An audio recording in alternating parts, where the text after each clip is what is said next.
Jerome Powell was recently on a panel and he was asked about inflation and the health of the U.S. economy. And in it, he said, "We now understand more how much we don't understand inflation."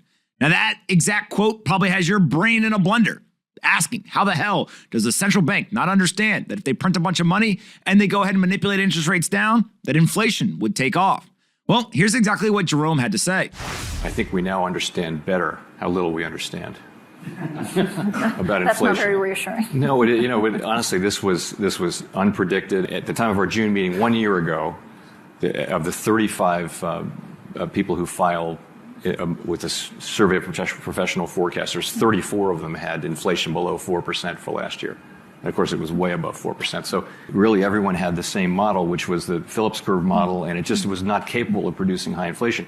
But what it was missing was something that's completely missing in the data for 40 years, which is basically a collapse of the supply side. Yeah. The U.S. economy is famously adaptable. It has the minimum of structural rigidities, all that kind of thing. And yet here they are. So what you had was very strong demand, but hitting effectively a vertical supply curve. So ordinarily, when people want to buy cars, which they really did because they didn't want to ride on public transportation, rates were low, they had all these savings, the car companies would make more cars, and they might raise prices too. In this case, they couldn't make as many cars. So what you got was straight up the vertical supply curve, a big price increase.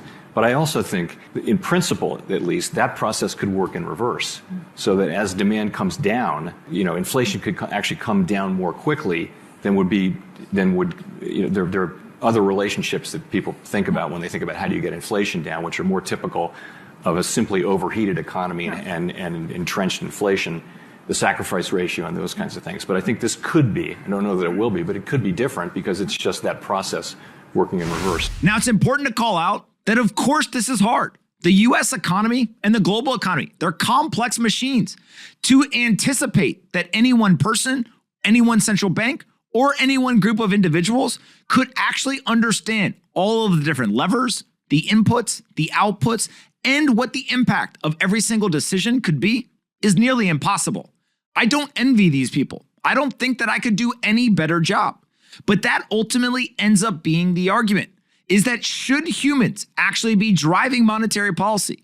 Should humans be driving fiscal policy? Especially when it is in response and it is reactive to market conditions. We got intense loose monetary policy and also immense fiscal policy stimulus when there was a market downturn due to the COVID-19 crisis. Now, all of a sudden, back in November of 2021, when asset prices were running to the sky, we got a Federal Reserve that stepped in and decided that they wanted to crash asset prices. They wanted to destroy demand, and they simply wanted to try to bring inflation down. Many of these policymakers, many of these decision makers, they simply are using data that is backwards looking. All of that inflation data is telling you what happened over the last 12 months, but it isn't necessarily effective or helpful to tell you what's going to happen in the next 12 months to come. And so what we have are humans using backwards looking data to make decisions today that affect our future.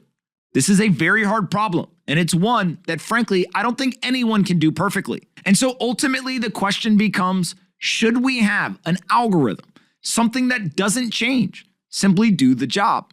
If we can automate monetary policy, there's a lot of people, especially in the Bitcoin community, that believes that it would be easier for individuals and businesses to plan their financial futures. It's interesting to see Jerome Powell, the chairman of the Federal Reserve, start talking so openly and honestly about some of the mistakes of monetary and fiscal policy in the United States. I tend to think that what we're seeing now is his true thoughts, and it's encouraging that at least we're getting a more raw look into the thought process and the emotions of some of these decision makers. The chairman of the Federal Reserve and the Treasury Secretary, they aren't elected positions. In fact, they're simply appointed, and they have bosses, which are the politicians that appointed them. And so naturally, when you have a position where you don't answer to the American people, there's a lot of people who ask the question, should they be elected officials? I don't necessarily think that's where we should go, but I do think that journalists and the American public should be asking much tougher questions of these individuals. Where did we go wrong? Why did we go wrong? And how can we ensure that we have the ability to make sure that we get back on track, and that we should be able to trust that the United States can get inflation down, and that we can stop any sort of spiral into a recession? I don't have those answers. I have way more questions than answers. But I do know that now we're starting to get a tone from our policymakers, from those people in positions of power and influence. It's very different than what we heard in 2020 and most of 2021.